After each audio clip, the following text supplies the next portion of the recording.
Hey guys, this is Eve. Thanks for tuning into my YouTube channel. This channel is dedicated to exploring various topics in the metaphysics, looking at them from a very occult standpoint. And what is it? I've been having a lot of like channelings, downloads, and stuff like that lately concerning race. Race is a very touchy topic for people. And so when I talk about race in a very esoteric way, people do take offense, because people have egos, right? Like you're talking about my race and you're saying something that makes my race look bad, whatever the case is. But when we die, we give up our race. And so race is not exactly what we think it is when we are quote unquote ascending. Okay. And so, I just wanted to kind of clear the air in terms of things concerning race or whatnot. I might write me a book about race. I don't know. I'm not sure if it'll be promoted. Maybe I need to find me a man to promote my book, honey. But anyway, I just wanted to just to kind of share with you a lot of things that have been coming up. And it is a very serious topic. A lot of the occult things that I talk about can be very depressing, and very scary and very just difficult to accept, but oftentimes I try to infuse humor and things like that to kind of like lighten it up to where you can really understand what I'm talking about. You see what I'm saying? And really digest it or whatever. So I've talked about, in other, videos before, how, we are human, and human actually stands for men with a hue. Okay. So everyone's ancestors came from Africa. And so when we first are incarnating into the matrix, you have the darkest hue. Okay. And so each lifetime that melanin gets extracted, so you're born into a body that has less melanin than the body that you had before. Okay, does that make sense? That's why with black people, you see there's a spectrum of hues. You can have very dark-skinned black people to people who are in between, right? To people like me who are a little bit lighter and so forth. Okay, so every time that you're born and reincarnated, you get lighter and lighter, right? You get your soul taken away. And so this is why black people are called soul sisters and soul brothers. Okay, or our food is soul, or we eat we listen to soul music. Okay, so soul is associated with black, right?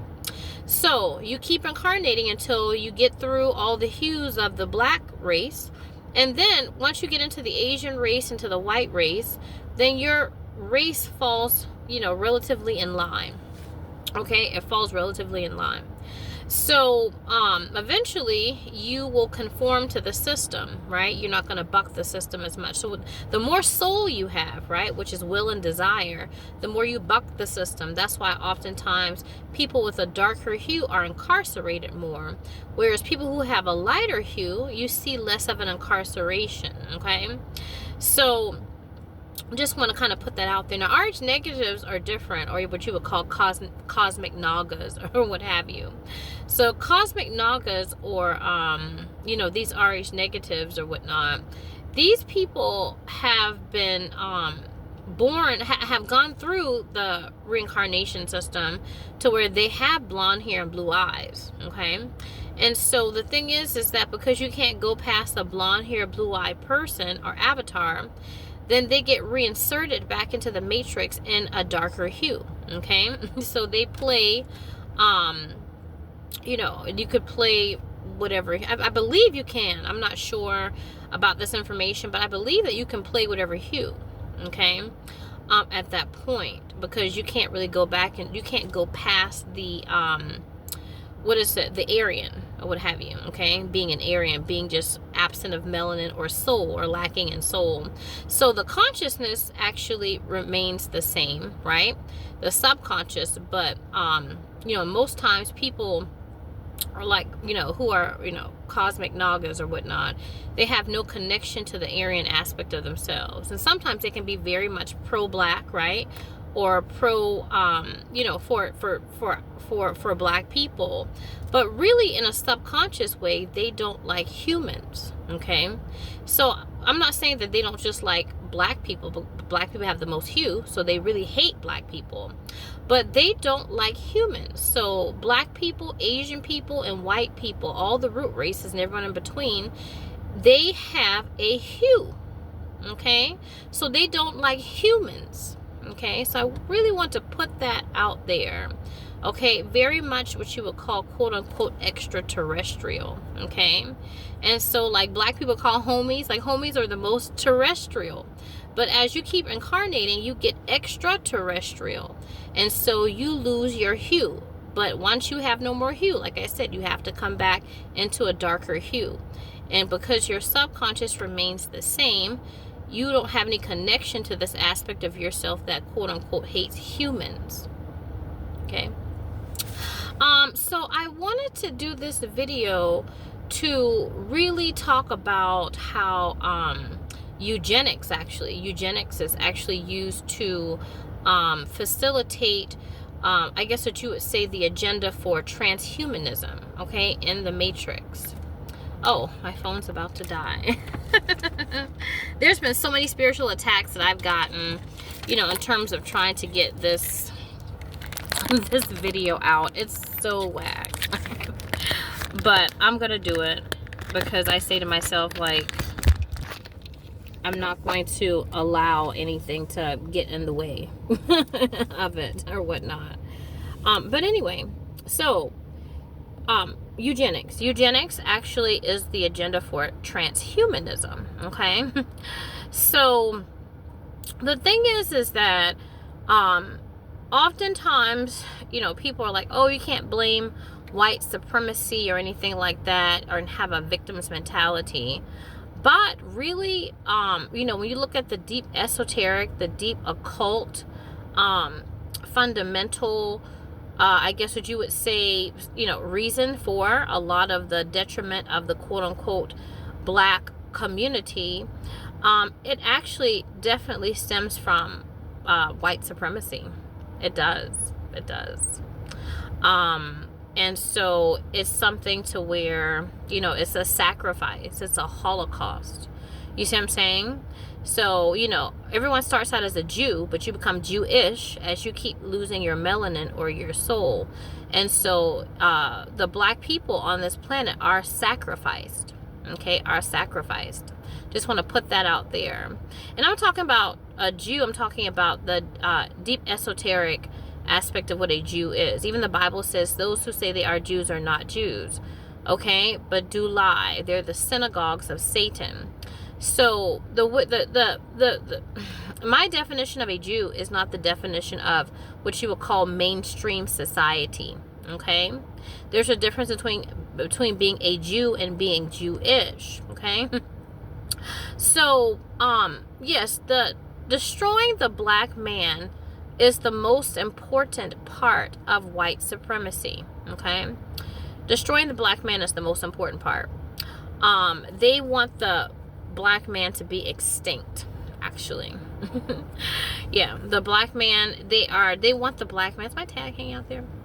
They want the black man to be extinct because the black man is the one that you know, it is important to humanity maintaining a soul, right? To maintaining the soul. What do I mean by that? Like, for example, how do I put this? In the black community, right? The black man is placed within a system that is, I guess what you would say, disenfranchises him. Okay? Because one thing about a man, we're taught in our society that a man is there to take care of the family.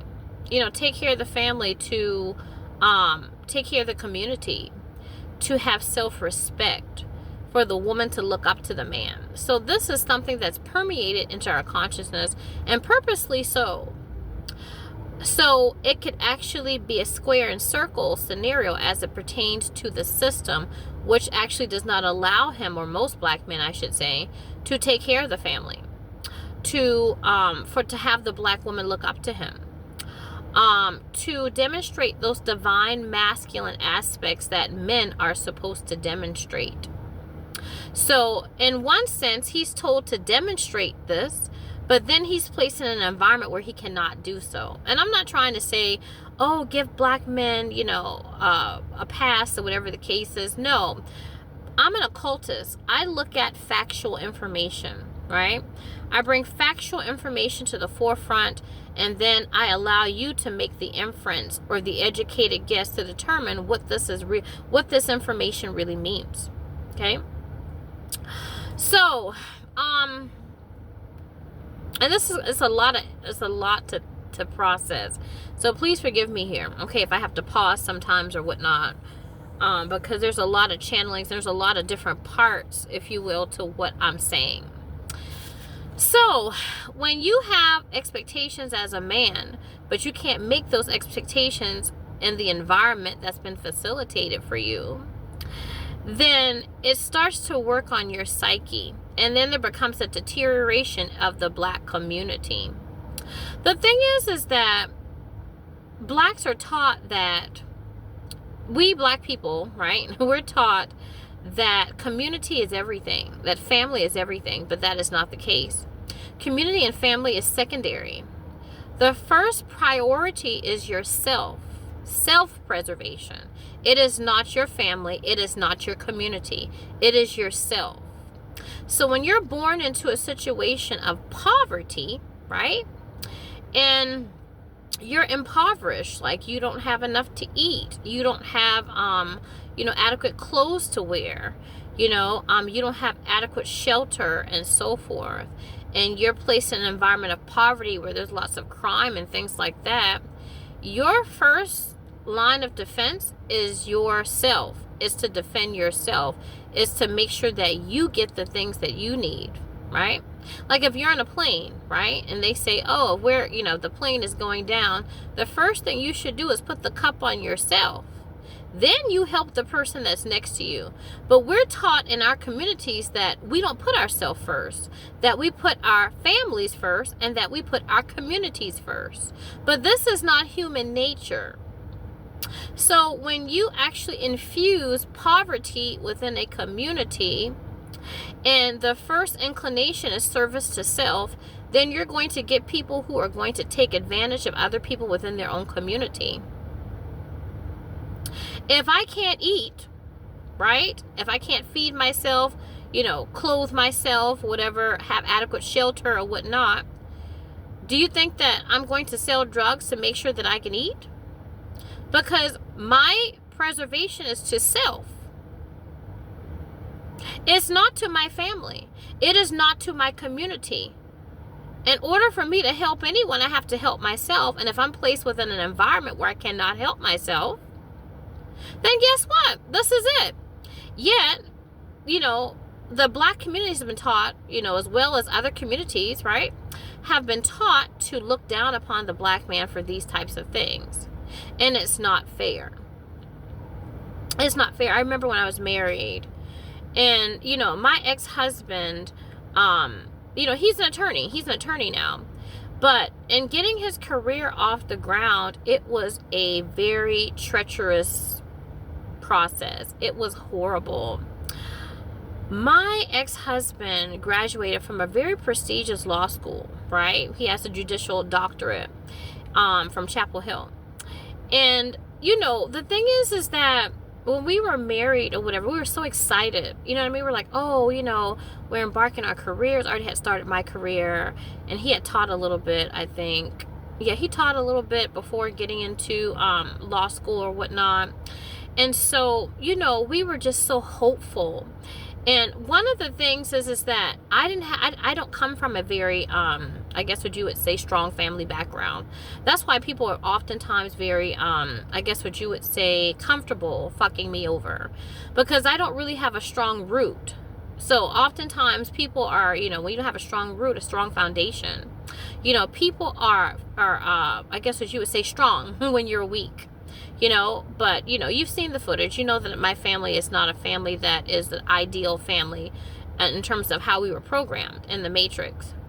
So when I got married, I really was very hopeful in making my own family, you know, to really kind of like rewriting the narrative or whatnot to create a family that, you know, would redeem the family that I came from. And of course, it all blew up in my face. But one of the reasons I feel that, you know, it wasn't the total reason, but one of the major reasons was the fact of white supremacy. White supremacy. You know, I really was the breadwinner of our household. Like, I had to hold it down. You know, I mean, I really, you know, worked my ass off to make sure that my ex-husband, my husband at the time, that we really, you know, we stayed afloat. And the thing is that, you know, my ex-husband, he kept failing the North Carolina bar. He kept failing the bar.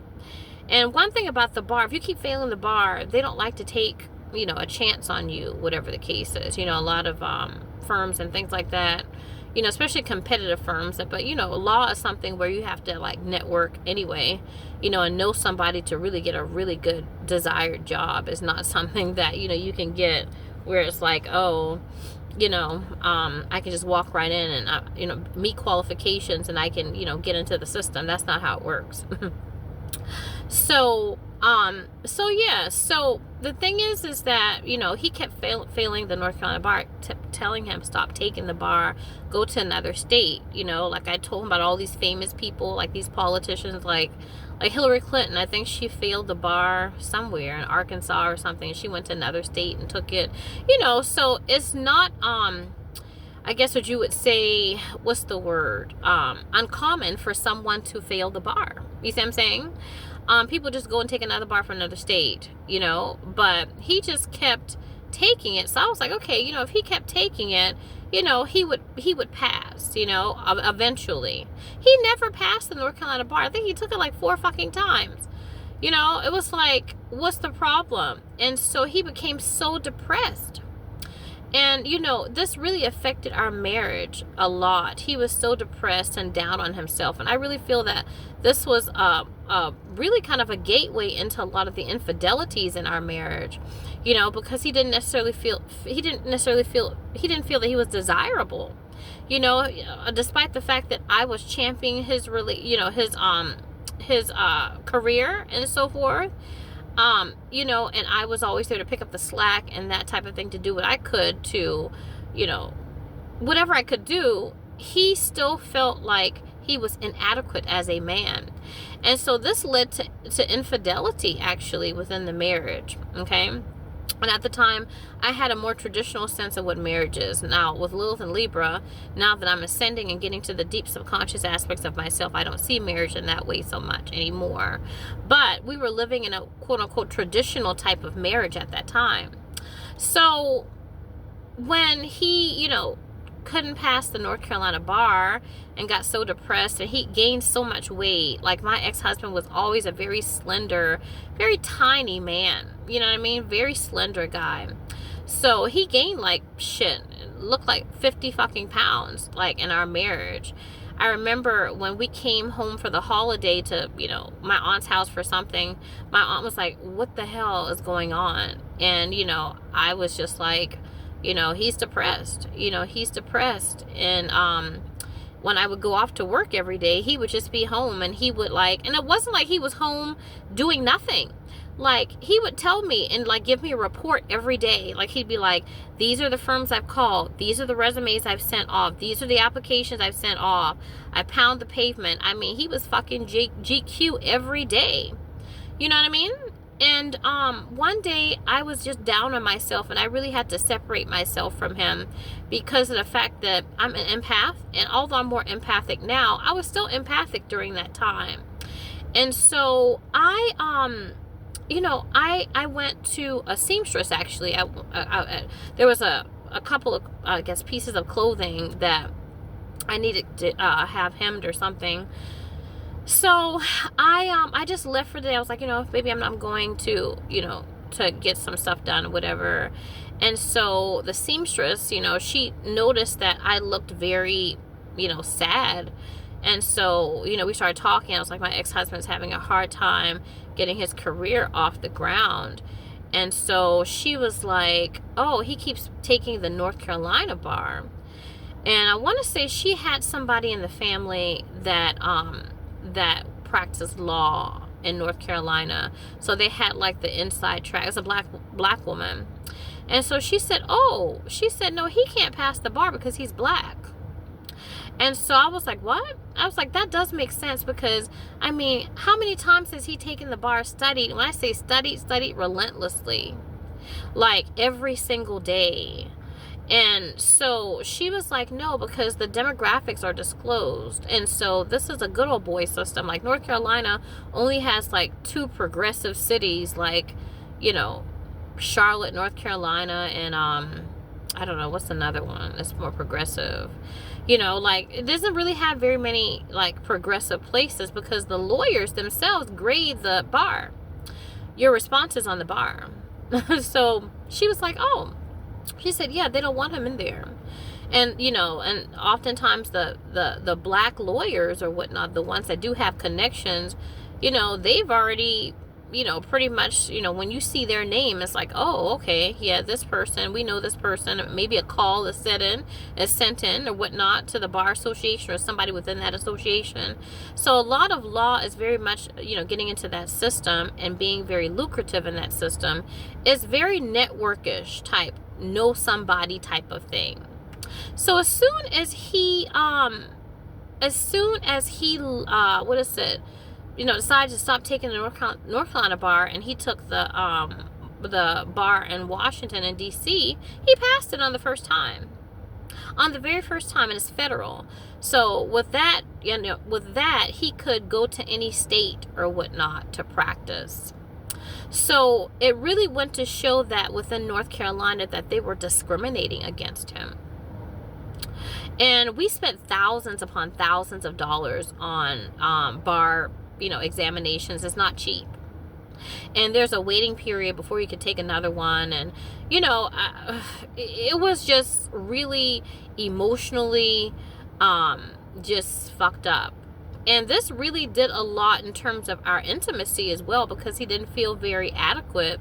You know, he felt more adequate being with women that did not know him and did not know his situation. So, it really made him feel more manly to be with somebody that, you know, didn't know how much of a quote-unquote failure that he was. Although I feel, from my perspective, I never made my husband feel that way.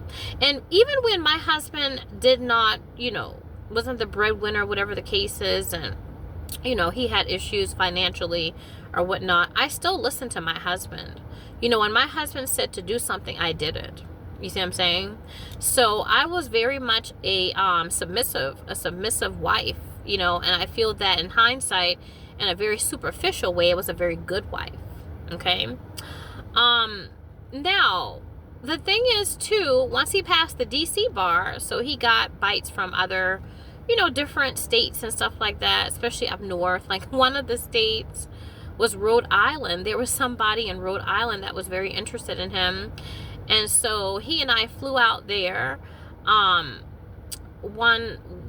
weekend, I think. And the thing is that it was so crazy, because the people who interviewed him, right, told him point blank in his face.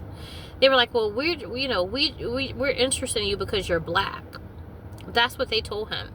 We're interested in you because you're black. They wanted more black faces in their firm.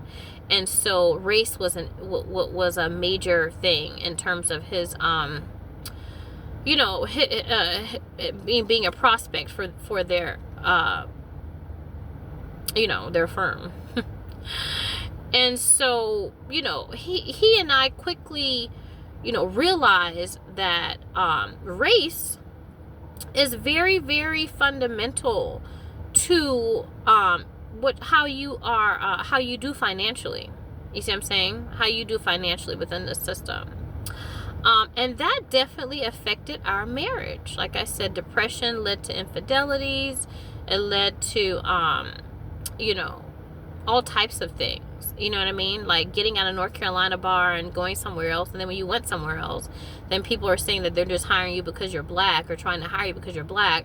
You know, race it fundamentally breaks down the black community. And so when you're placed within a system that has strikes against you, and these strikes that are, because financially in the system, you know, finances, you know, what do they say? There's no romance without finance. Yeah. So that deteriorates our relationships. You know what I mean? It deteriorates ourselves. It deteriorates our soul. It fucks up your root. Your root is supposed to be your foundation, your safety. And money has a lot to do with your safety in the matrix. So the black community is purposely ungrounded, right? Especially too with, you know, church, right? Church is very spiritual, right? Don't think so much about your problems and trying to find a grounded way to take care of them. Just ask God, and, you know, and it'll be okay. You know, it's very fucked up. I remember, you know, because I grew up Christian or whatever. And, you know, my sister and I, you guys know from how I talk about my sister and I are very close. And, you know, I remember my sister was in a shitty job, and she kept like talking to me for hours about how shitty her job was.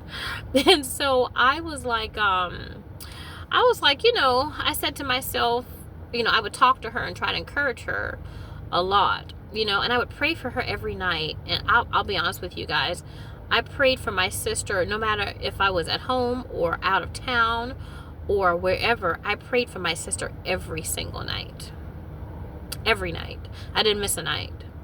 For like 3 years, for her to get out of her job. And you know what? When I stopped praying for her, that's when she got out of her job. And she started to have a better life and have friends and, you know, stuff like that. And she was able to be more, you know, live from a more soul-centered, more self-centered, you know, place in her life. And that very much saddened me. You know, I said to myself, I've been praying, I've been taught to pray, right? And prayer did absolutely fucking nothing for 3 fucking years. So imagine the amount of minutes that I took off of my life to say a prayer for something that did not actually come to fruition. So people can say, oh, well, prayer doesn't work that way, and this, that, and the other, and this was it, and this. Get the fuck out of here, honey. If you're praying relentlessly for someone over that period of time, then there should be a breakthrough. When you stop praying and then there is a breakthrough, that's fucking disgusting. It's not rational. It's not logical. So what I'm saying is that black people have been actually indoctrinated and conditioned to be more spiritual and less grounded. So there's a lack of grounding within the black community. Again, your first concern is not your family. It is not your community. Your first concern is yourself. Your first concern is yourself. Okay? So I want to put that out there. Okay? Put that out there. Now, the thing is that because the black man is targeted and actually made to feel like nothing and not able to manifest his divine masculinity within this system of what you would call white supremacy and oppression, right? And so it breaks down the relationships that he had, the relationship that he has with himself, as well as the relationship that he has with other people, right? He's seen as an undesirable. So this is where eugenics gets into play. So the black man is seen as undesirable. Okay, so this means that the genes, the soul, will get depleted out. So, for example, other races are not looking so much to the black man as they are to the lighter hue races. Do you see what I'm saying? So the black man cannot, quote unquote, provide. So since the black man cannot, quote unquote, provide, then I have to go to someone else who does have money, who can provide. But is it the fault of the black man that he cannot provide? Is that his fault? And then when he just sits on his ass and he says, fuck it, I don't really care. Well, hey, who would care? Listen, you put so much effort into trying to Put your best foot forward. Do what you got to do. Live life the way that listen, and it doesn't work. All strikes are against you. You see what I'm saying? So you resort to getting fast money. You resort to being lazy. You resort to saying, you know what? I really just don't care. I'm just going to smoke weed. You resort to that. Because nothing that you can do, right, makes you good enough. Going back to, like I said, my ex-husband, graduating from a very prestigious law school. Chapel Hill is very prestigious. Lots of politicians, high-level politicians come from that school. You see what I'm saying? So the thing is that it was very disheartening for me to see him so down. It really was. And to see how this affected our family and how it actually shattered lots of my dreams of trying to revamp a family that I came from to actually provide some grounding for myself. You see what I'm saying? To provide some grounding for myself, to say, oh, okay, you know what? I didn't come from a family that was, the ideal family. This is my chance to have an ideal family. And to have white supremacy come into my home and come into my fucking bedroom. Yes. To come into my home, to come into my bedroom, to interfere with my relationship is a fucking joke. It's a joke. So, the thing is that people don't understand in terms of white supremacy how interrelated it is with other things. You see what I'm saying? So I'm talking about deep occult things. I'm not talking about surface level things. Okay? Because I've lived this. I've lived the effects of white supremacy. I'm living it now. So I can tell you firsthand how it affects the black community. Okay? So in terms of, him looking like not undesirable, then women are looking to other races, right? More so other lighter hue races, but even black women, right? And then many black women will not date outside of their race. So this is another indication of the extinction of the black race, actually. Because the thing is that, black men, they're either, like I said, non-desirable because they can't provide. They're either in jail, right? They're dead, right? So there's lots of strikes. Even like what I call quote unquote Jews, black male Jews. And a black male Jew is basically someone who is, is lucrative. They have money, right? They can provide. And they're sensual. You see what I'm saying? But those men are taken up by the women in other races because, the black man is the original man. All right? He is the quintessential man. Okay, quintessential. That's why a black man that has the balance of his crown and his root, oh, that's gold. You see what I'm saying? Like, you won't see many white women, right, marrying black men. But when he has good money and he got good dick, because a black man, right, when a black man has good dick and good money, they're first in line. I'm here, right? We've been taught through subliminal programming that the black woman is nothing. She's nothing more than her tits and her ass, or whatever the case is. And even if she's smart and educated, right, still, she's not as desirable as some of the women in the other races, right? So he's going to go for a woman as of a higher, a lighter hue. The Asian woman, the Caucasian woman, everything in between. Because of the fact that this woman, she's at the forefront now. She's not going to be interested, just like any woman, any woman, what have you, is more interested in a man that can financially provide for her. Okay? So, when the black man is, the quintessential man is presented, which is a black man because he has sensuality, the mullah dahara, right? He got good sex, he's got good dick. And then he has good money. Oh, that's heaven on earth. Everyone knows the wealth of a black man, a black Jew. They're the first in line. Hello, I'm here now. So the black woman doesn't have anybody to copulate with. Her man is either dead, in jail, right? Not desirable because he can't financially provide. And then the ones that can financially provide, right, that have that sensuality as well, well, they get taken by the women of other races. So who does the black woman have to copulate with? If she's not copulating with the white man and with the Asian man, right, which actually lessens the hue, less human, less hue, right, less melanin, less soul. Remember, black people are soul sisters, soul brothers. Then that's eugenics. It's a system of eugenics. Same as World War II with Hitler and how they studied the occult, and they had a system of eugenics. Okay? So this is something insidious. Now, I'm an occultist, okay? I don't really pass judgment on people or systems or what have you, because my lineage is Aryan as well. Yes, I'm black, but hey, I have a B negative blood type.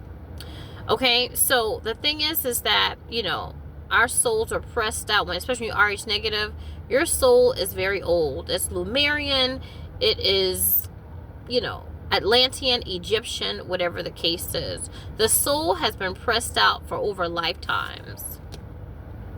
Okay, so you can say subconsciously, people like us, although we're black, we hate humans. Subconsciously, not consciously, but it's a subconscious thing.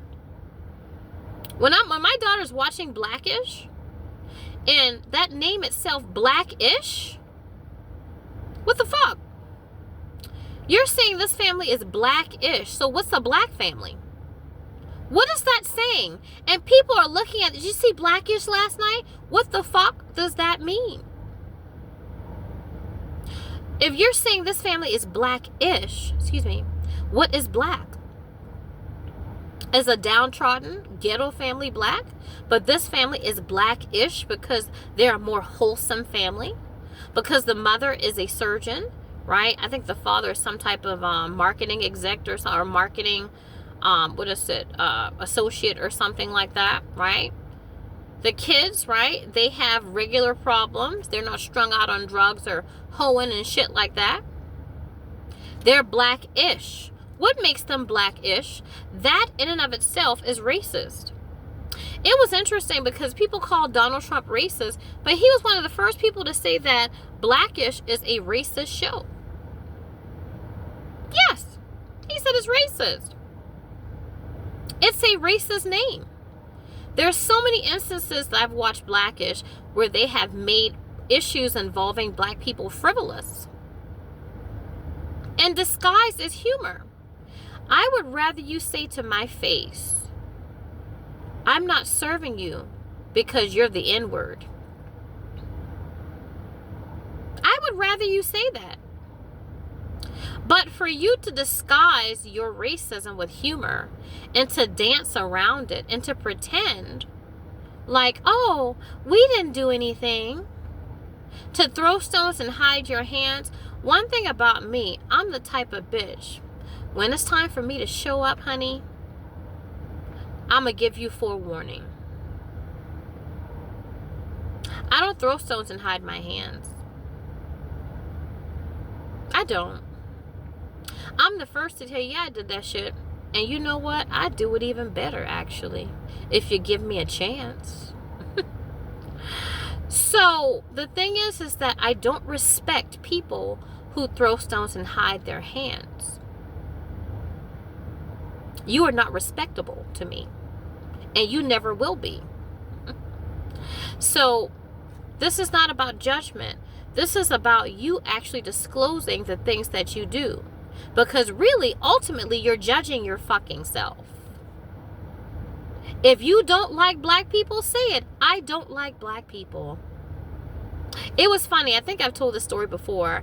I met this guy. I was taping on the, when I was at home in Charleston, I was taping on the pier. And this guy kept bothering me. And I was just like, oh my gosh, please leave me alone. It's a white guy. So, you know, finally I just kind of like, you know, stopped taping. And I was like, what's wrong with you, sir? Da, da, da, da. And so he and I started talking. He was like, yeah, black women like are freaks and and all types of stuff. And I was like, what? You know what I mean? I was like, okay. And so he was like, yeah, you know, and very sexual and, you know, just hoes pretty much. And really, as an empath, it was very refreshing to speak to him. Let me tell you why. Because he has a clean soul. Clean souls are souls that they don't give a fuck about you judging them. They tell you how they feel. So guess what? You have a choice. See, I had a girlfriend a white girl I used to hang out with for years. Before I got, like I said, my telepathic powers or my telepathic, you know, gifts back or whatnot, being able to read minds and stuff like that, look into people's Akashic records and stuff. You know, she and I would hang out all the time. But when I started getting in contact with subconscious and the universal consciousness, whatever you would call source, she'd be calling me the N-word in her head. I said to myself, really? Girl, we've been friends for 10 years. That's dark energy. That's a dirty bitch. You see what I'm saying? You a dirty bitch.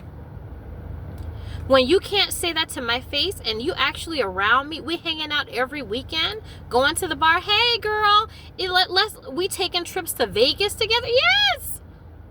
And this bitch is calling me the N-word in her head. Just call it to my face. So when I was hanging out with this guy, I really liked him. I liked him because not only was he disclosing what he was thinking, but really telepathically he was telling me it's not my fault what I'm thinking. I was programmed to think this way. I was raised to think this way. This is me. Am I who I was raised to be? No. So I would rather you be a clean bitch instead of a dirty bitch. When you calling me the N-word, you a dirty bitch. And I only hang with clean bitches, if you know what I mean. So with that being said, guys, you know, I really just wanted to, like I said, you know, do this video, whatever the case is, you know, and it does link a lot to, you know, the Christ that's picked within this generation. There's one person that's picked as the Christ, the physical embodiment. And so not wanting the Christ to actually unite with her masculine counterpart, you know. And so, you know, Diddy, like for example, you know, P. Diddy is a very important figure representing the unity of the black man and the black woman. You know, slandering his name, saying that he's horrible and he does all these horrible things and this, that, and the other, but not talking about reaching a higher taxonomy of knowledge in terms of why and how he came to be that way. You see? One thing you have to know about P. Diddy, okay? He is not someone to date outside of his race, really. I've never seen him with an Asian woman with a white woman, right? He's been with Cassie, she's Latina, right? And what is it? And Kim Porter, which is a black woman. But you won't really see him like outside of Latina women, black women, go outside of his race. Okay? And so the thing is that, you know, when it comes to that or whatnot, you know, you have to look at, you know, sexuality and sensuality and that type of thing. Yes, culturally, black people are different culturally. There's a different sensuality as it pertains to, you know, black people, okay? There's a different way that we, you know, that we finesse, that we move. You see what I'm saying? It's a different way that we even make love. You know, there's cultural things, right? Culture affects many different aspects of life, even sex. You can research this. It's not racist.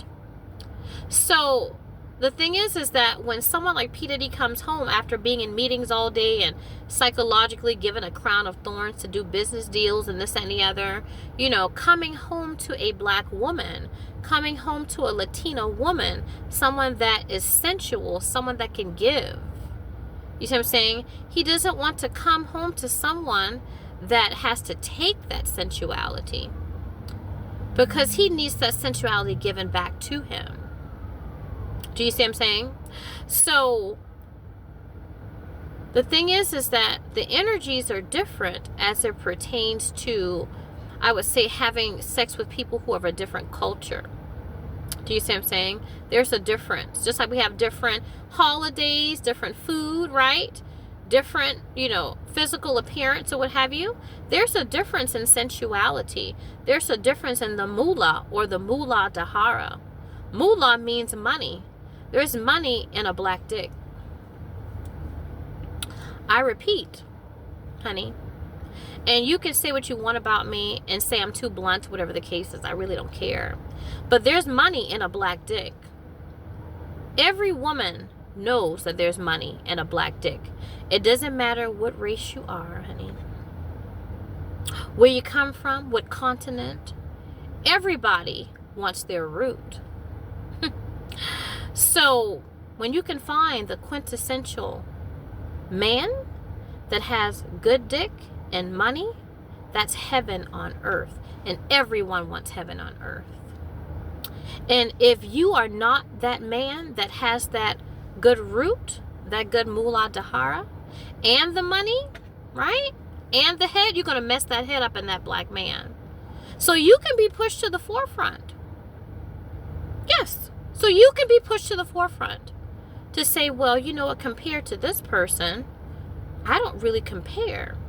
Let me facilitate an environment to take his self-esteem, to make him not in touch with his divine masculine, to make his woman look down upon him. Yes. Make her see him as a failure. Because that's what he is, right? Isn't this the realm of judgment? See him as a failure. You don't want that. You want somebody else that has the money. So the thing is this. We need to get past our superficial judgment. We need to look into the deep root, occult, underbelly aspect of things. I have lived, like I said, I have lived a life of where white supremacy has affected my relationships and have come into my home to destroy my family. The family that I was supposed to have to actually redeem what I'd lost when I was younger. Not saying that, you should get married for that. In fact, yes, I did get married for the wrong reasons. But at the same time, to see how I had, we were just starting out. And the fact that in starting out that we had 3 strikes against us compared to other lighter hued families, right? They got to start the race early. And because of that, we fell behind. Okay, guys? So I just wanted to put that out there, get that out off my chest or whatnot, and just, let you know, hey, fundamentally, we have to look at race and white supremacy and that type of thing in different ways, and really look at ourselves too. Although, yes, it's an ego, right? I'm against, I wouldn't say I'm against racism. I'm not saying that. I'm against closet racist. Yes, I'm against closet racist. You see what I'm saying? If you're a closet racist, I'm against you. When you're calling me the N-word in your head, and then you're smiling in my face and pretending like you like me, that means that you really don't like yourself. The man that I met on the pew, he loved himself. He said, this is me, take it or leave it. He was clean, and you a dirty bitch. All right. So anyway, guys, like I said, I just want to kind of put that out there, and hope to see your comments as well, in terms of what you think about this, because, it's a very controversial. Race is very controversial. It's very much I guess, something that gets people riled up or whatnot. But I always say that, you know, when you have empathy, you can put yourself in somebody else's shoes. When you can see through somebody else's eyes, then you can have a more well-rounded perspective, and you really have the right to judge at that point. Okay, guys? I'll see you in my next video.